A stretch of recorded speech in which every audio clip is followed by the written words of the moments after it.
غزوہ خندق جسے غزوہ احزاب بھی کہا جاتا ہے اس پہ گفتگو ہو رہی ہے ناظرین، اور ذہن میں رکھیے 12,000 کے قریب لشکر ہے، یہودی بھی اس میں شامل ہیں، کفار مکہ اس میں شامل ہیں، بنو غطفان کے دیگر قبائل بھی اس میں شامل ہیں، اور ایک سچویشن آگے جا کے وہ بھی بن جاتی ہے جو بنو قریظہ مدینہ پاک کے اندر یہودی قبیلہ تھا ناظرین، وہ موجود تھا، وہ بھی انٹرنلی جو ہے وہ اس نیکسس کے اندر شامل ہو گیا تھا جو باہر سے لوگ چڑھائی کرنے آئے تھے، یعنی چاروں طرف سے اور اندر سے مسلمانوں کو صرف دشمنوں کا سامنا ہے، لیکن قربان جائیے صاحب، قربان جائیے استقامت پہ، اس استقامت پہ ہم آگے گفتگو کرتے ہیں، لیکن اس موقع پہ سرور دو جہاں صلی اللہ علیہ وآلہ وسلم کے جو خوشبودار اور مبارک سے معجزات کا ظہور ہوتا ہے، خاص طور پر حضرت جابر بن عبداللہ رضی اللہ تعالیٰ عنہ کی جو دعوت کا واقعہ ہے، یا حضرت نعمان بن بشیر رضی اللہ تعالیٰ عنہ کی جو بہن کھجوریں لے کے جا رہی تھیں، اور دیگر جو معجزات، بتلائیے ذرا اس بارے میں۔ بسم اللہ الرحمن الرحیم۔ جنید بھائی دیکھیں، ہم نے ابھی تک جو نقشہ کھینچا وہ تھا ایکسٹرنل وارفیئر، یہ تمام کی تمام چیزیں۔ اس حقیقت سے بھی انکار نہیں کہ جو ماحول تھا زمین کے اوپر وہ یہ تھا کہ اس وقت پوری کی پوری دنیا اسلام کا نام ختم کرنے کے لیے جمع ہو چکی ہے۔ بالکل ایسے۔ دوسری بات، کیسے ہم اس کو ڈیفینڈ کریں گے؟ تو خندق کا فیصلہ کیا گیا۔ ایک روایت یقینی طور پہ جس کا ذکر ہوا کہ حضرت سلمان فارسی کا مشورہ تھا، ایک بہت دلچسپ روایت نظر سے گزری، اور وہ یہ تھی کہ جب یہ دریافت کیا گیا کہ حضور اکرم صلی اللہ تعالی علیہ وسلم سے یہ دریافت کیا گیا آپ کو یہ کیا آپ نے طریقہ وار کا اختیار کیا ہے، تو حضور اکرم صلی اللہ تعالی علیہ وسلم نے ارشاد فرمایا اللہ رب العزت نے مجھے یہ طریقہ سکھایا ہے۔ تو اب آپ دیکھیے کہ نسبتیں کہاں سے جڑ گئیں، اللہ رب العزت کے ساتھ جڑ گئیں۔ دوسری بات، اب یہ دیکھیے کہ جو مٹیریل ریالٹیز ہیں، دیکھیں صحابہ کرام کی زندگی کو اگر آپ دیکھیں تو یہ بہت اہم تھی۔ مثال کے طور پہ موسم کیا ہے، سرد موسم ہے،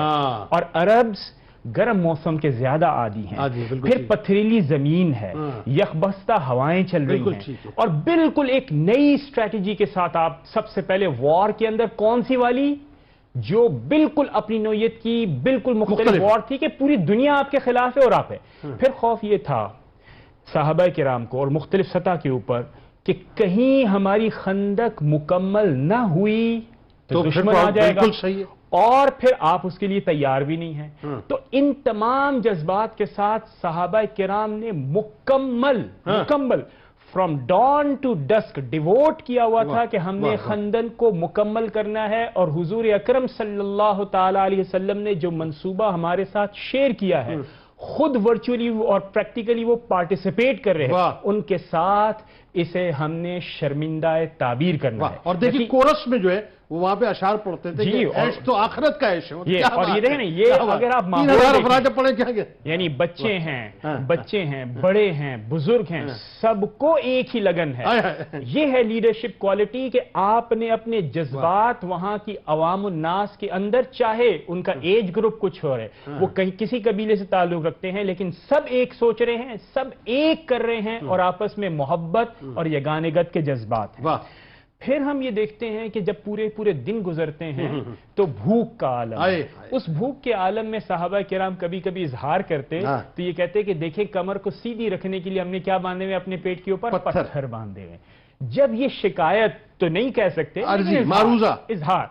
تو جب یہ جاتے تو حضور اکرم صلی اللہ تعالی علیہ وسلم، آپ لیڈر ہیں تو جب آپ اپنا پیٹ مبارک دکھاتے ہیں تو دو پتھر۔ اس سے اس بات کا پتہ چلا کہ لیڈر زیادہ بیئر کرتا ہے، اور جو پیچھے کام کرنے والے ہوتے ہیں وہ کم بیئر کرتے ہیں، اور اس طرح لیڈرشپ زیادہ۔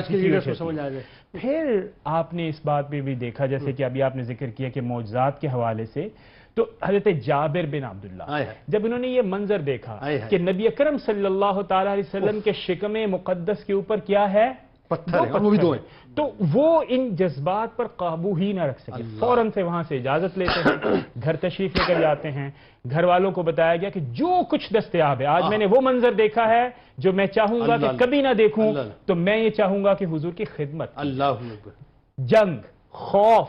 سب کچھ تباہ ہو سکتا ہے، لیکن حضور کی محبت اور ان کے ساتھ وابستگی یہ چل رہی ہے۔ اس کے بعد پھر آپ آئیے، جب کھانے کا تیار کرنے کا کہا گیا تو کھانا تیار ہو گیا، مطلب چند سیر جو تھے اور ایک بکری کا بچہ، اور پھر یہ کہا گیا، گھر سے یہ بتایا گیا کہ کم لوگوں کا کھانا ہے، آپ نے اس بات کا خیال رکھنا ہے۔ چنانچہ حضور کے سامنے بتایا گیا کہ کھانا آپ کے لیے تیار ہے، آپ تشریف لائیں۔ اب آپ حضور اکرم صلی اللہ تعالی علیہ وسلم کو اس منظر، کھانا آپ کے لیے تھا، کھانا آپ کے لیے تھا، لیکن آپ نے کہا کہ نہیں سب چلیں گے ساتھ، دعوت دی گئی اور آپ کو انسٹرکشن دی گئی کہ آپ نے نہ ہنڈیا کو کھولنا ہے اور نہ اتارنا ہے، اور اسی کے ساتھ ساتھ روٹیوں کو بھی پکانا شروع نہیں کرنا۔ آپ تشریف لاتے ہیں، آؤ چلو جابر کے گھر پہ دعوت ہے، اور خندق کے تمام لوگ، یعنی روایات میں آتا ہے 1000 سے زیادہ لوگوں نے اس کم کھانے سے استفادہ کیا۔ یہ حضور اکرم صلی اللہ تعالی علیہ وسلم کی برکت بھی تھی، لیکن مجھے اس سے زیادہ دلچسپی اس بات میں ہے کہ کھانا چند افراد کا تھا۔ حضور اکرم صلی اللہ تعالی علیہ وسلم نے فرمایا نہیں سب لوگ کھانا کھائیں گے،